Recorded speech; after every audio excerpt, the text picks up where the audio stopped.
Yo sé que pues has estado trabajando muy fuerte desde el tema, pues traes ahí un programa que vienes haciendo en las delegaciones, en las colonias, de manera pues para fomentar precisamente la activación física, y también estás pues con el tema del deporte de alto rendimiento. Siempre has estado en el comité, eres parte miembro.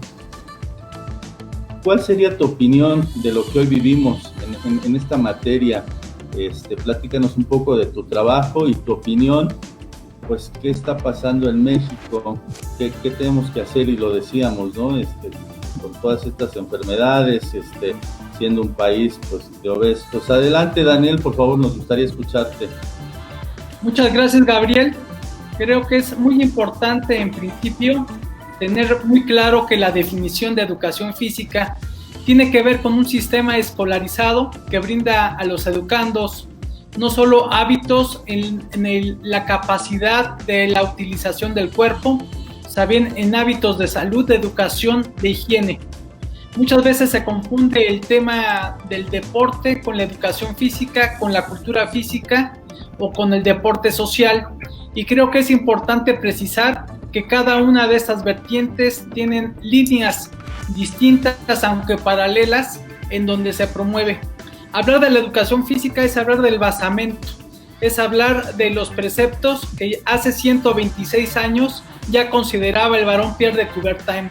Él decía que un deporte que se pudiera generar a toda la población constituía un país con un vínculo en donde la transversalidad entre el deporte, la cultura física y la educación física daban señales de mejoría en la educación, salud, en el bienestar social.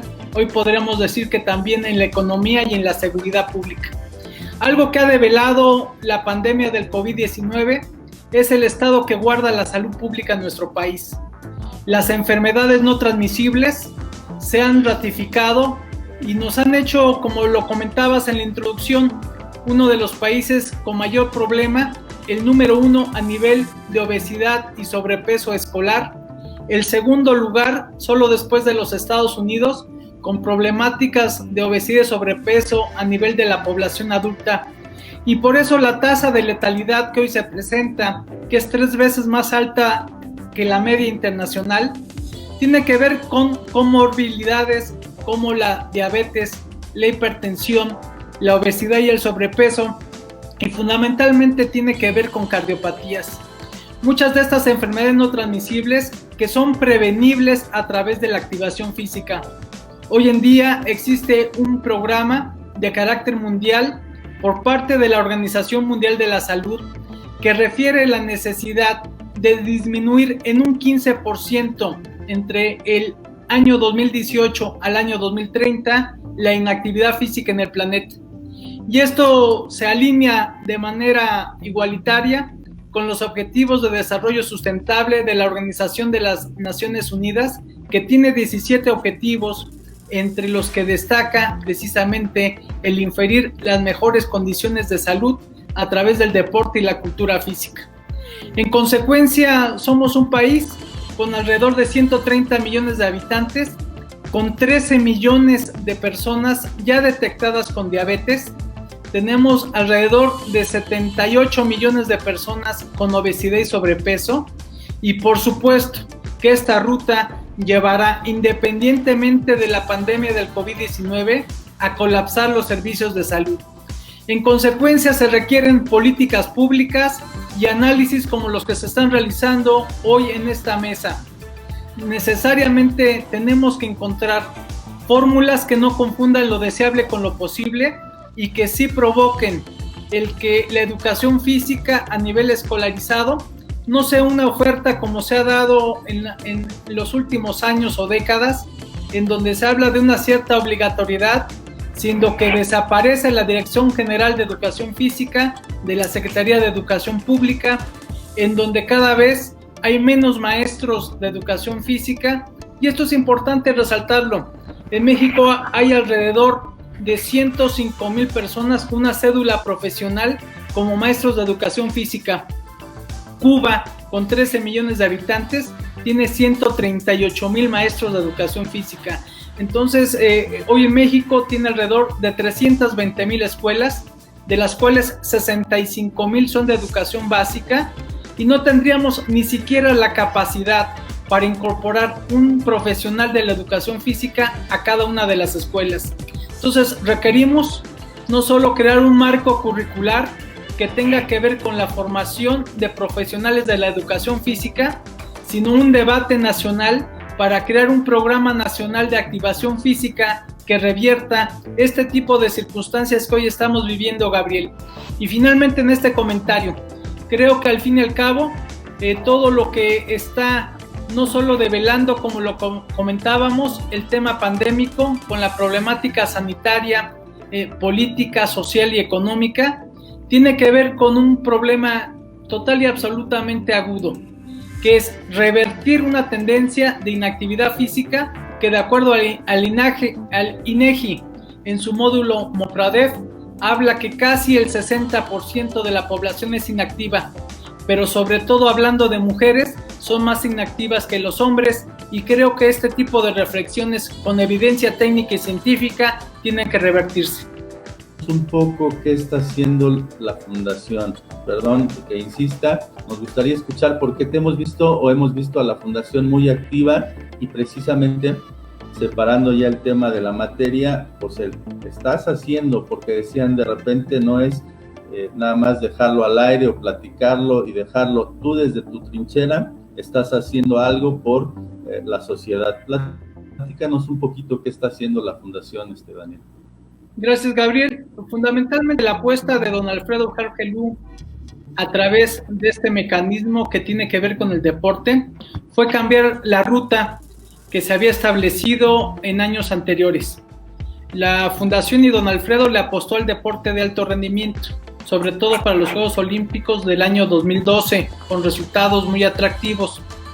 Pero una vez que pasó el tiempo, él ubicó como prioridad fundamental el tema del deporte social, fundamentalmente por todo este tipo de consecuencias de las enfermedades no transmisibles, por los altos niveles de inactividad física, de sedentarismo, y es como se crea un programa denominado el Semáforo Deportivo, que tiene en su código cromático la orientación del color rojo, que significa alto a las adicciones, el amarillo, que significa generar una cultura de autocuidado de la salud y sobre todo en la prevención de la obesidad y el sobrepeso, y el código cromático en verde, que involucra el ir adelante en la generación de una cultura cívica de la paz de nueva generación, y todo a través de la activación física y todo a través de la iniciación del deporte. Y como consecuencia hemos tenido en los últimos 2 años contacto con más de 400,000 jóvenes y adultos, muchos de ellos también niñas y niños, que se han activado en diversos programas, en donde yo destacaría no solo el plano escolar de educación básica, media básica y media superior, en donde se ha inferido una participación masiva, sino también en la conformación de un planeador de activación física, que hoy en día está siendo utilizado por 300,000 personas a nivel físico y digital, en donde se busca que en 14 semanas, en 98 días, haya un cambio trascendental, no solo en la cultura de autocuidado a nivel alimentario, sino también en la activación física, de acuerdo a los parámetros de la Organización Mundial de la Salud y de la ONU, con recomendaciones específicas para niveles precisamente de principiantes, intermedios y avanzados. Entonces, Gabriel, en resumen, la apuesta hoy es por un deporte social, ya lo comentaremos en otra intervención, creo que por ahí debe de ir el encuadre de las modificaciones de la Carta Olímpica y del Movimiento Olímpico Internacional y del Comité Olímpico Mexicano, y sobre todo ubicarnos en un sentido de realidad. Y como lo hemos dicho en muchas ocasiones, no confundir lo deseable con lo posible. Tenemos una problemática muy grave que hay que enfrentar con realidades y sobre todo asumir la necesidad de hacer alianzas estratégicas para tener políticas públicas que puedan escalar este tipo de actividades. Muchísimas gracias, Daniel. Lo dices, alianzas estratégicas, precisamente para el tema de políticas públicas que bien hace falta pues en muchos ámbitos. Pues Gabriel, yo creo que se ha comentado, y sobre todo en este escenario pandémico del COVID-19, y la premisa es cambiar o ser cambiado. El mundo es total y absolutamente diferente. No podemos ubicar políticas públicas como se infirieron hace 20, 30, 40 o 50 años. La población ha cambiado y creo que en primer lugar hay que hacer lo que hace cualquier especialista, cualquier médico. Hay que hacer un diagnóstico. Este diagnóstico lo encontramos en episodios que ya se han mencionado de manera muy concreta por parte de Raúl, de Patricio, de Joffrey, en donde tenemos una problemática de salud pública muy importante que está generando una sindemia. No solo es el tema de la pandemia, sino una sindemia es donde se están sumando una serie de conceptos de salud que están generando morbilidad y también mortalidad.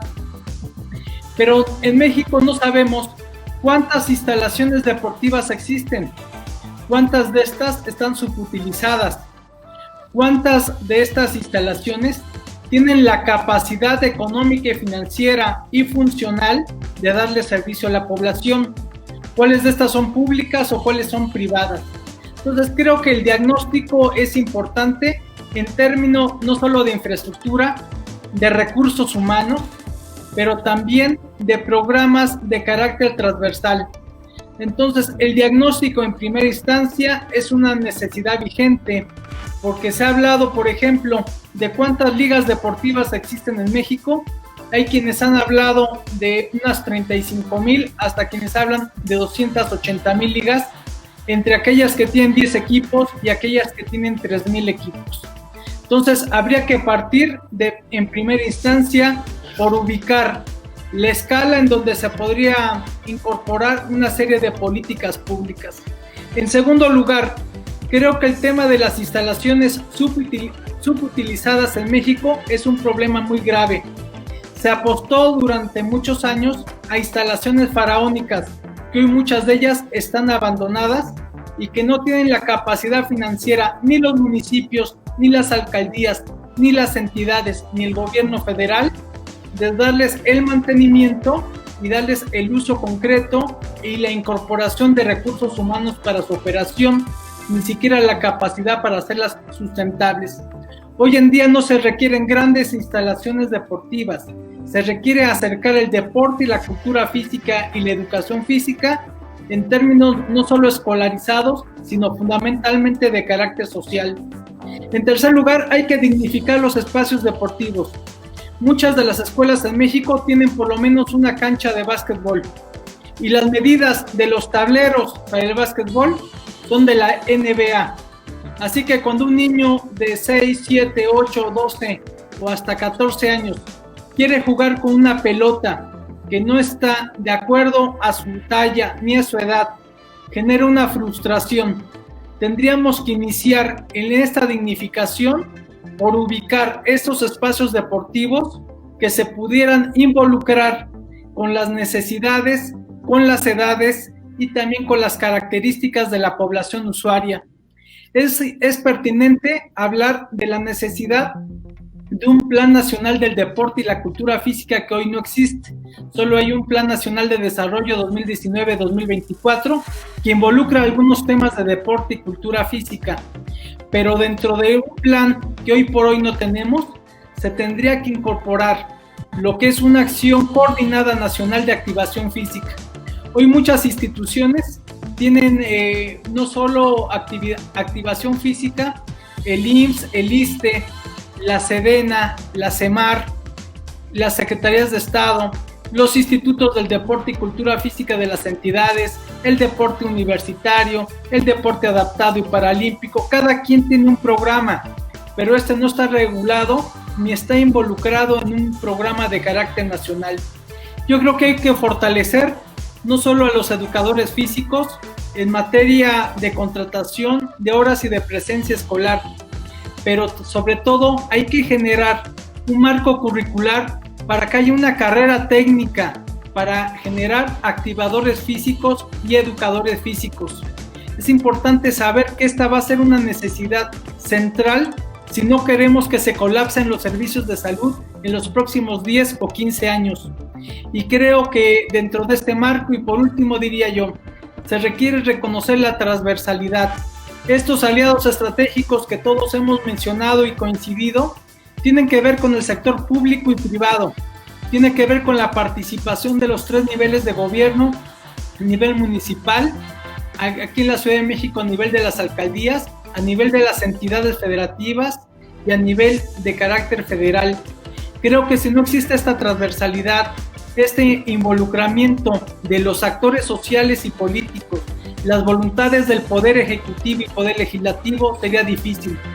Y creo que es fundamental la existencia de incentivos sociales para que la gente cultive el autocuidado de la salud a través de la activación física, la educación física, el deporte en todas sus expresiones. Hay que subrayar, no solo es el deporte convencional, sino también el deporte adaptado, el deporte paralímpico, el deporte autóctono. Son muchas las expresiones sociales y creo que una de las principales debilidades o fortalezas del tema del deporte es que esta comunidad está entreverada a nivel nacional en todas las clases sociales.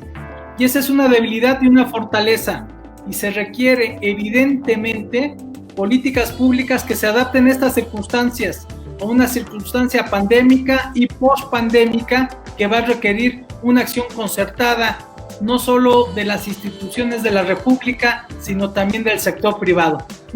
Daniel, tus programas, tus proyectos han sido escuchados por el Senado. ¿Cómo pudiéramos pues ahí coadyuvar? Y lo pongo ahí en la mesa para que a lo mejor se empiece esta pequeña, si no discusión, pues cómo pudiéramos actuar.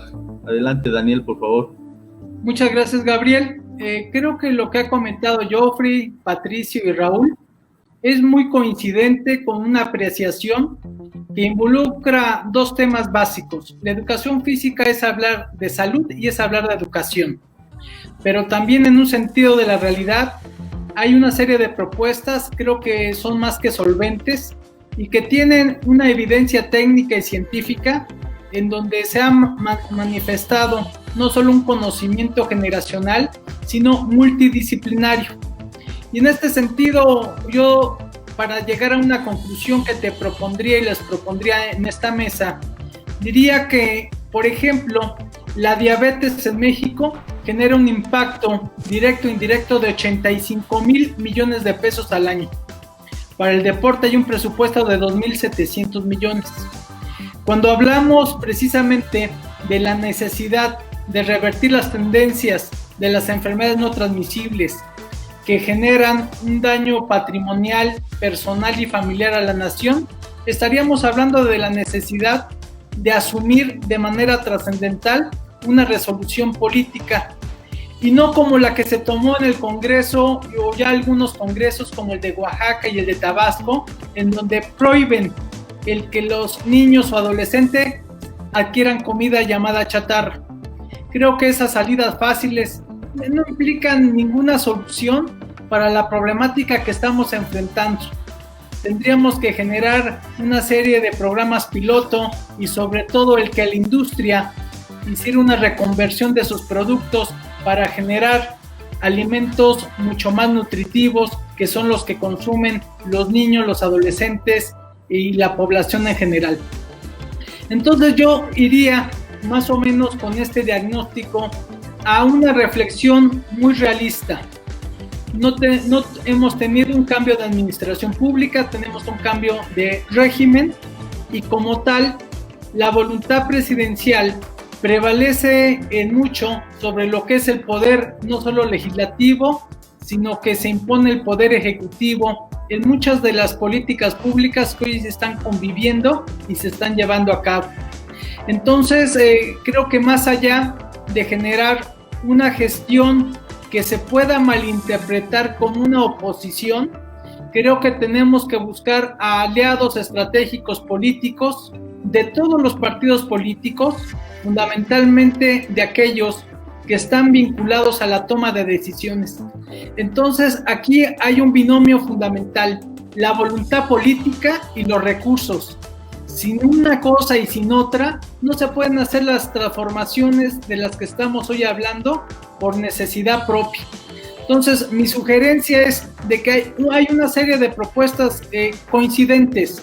A lo mejor los nombres cambian y las tesituras, pero al fin y al cabo necesitamos incentivar que los principales patrocinadores del deporte y la cultura física, que son los padres de familia, tengan incentivos de diversos tipos para que orienten muchos de sus propósitos a transformar el destino y la vida de sus hijos y de su entorno.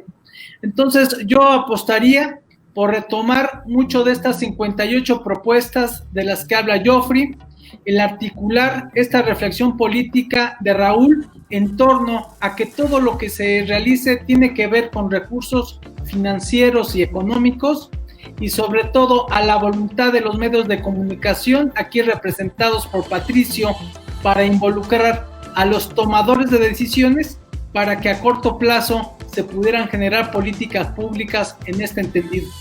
Por último, tenemos un escenario pandémico. El impacto social, político, económico está de manifiesto.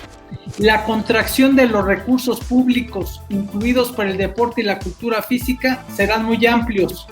Entonces, yo creo que la principal apuesta será blindar esos escasos recursos y buscar, como en otras experiencias internacionales, como es el caso de Colombia, por citar alguna, en donde sus pronósticos deportivos pues nutren de una cantidad importante de recursos a su esquema del deporte y la cultura física.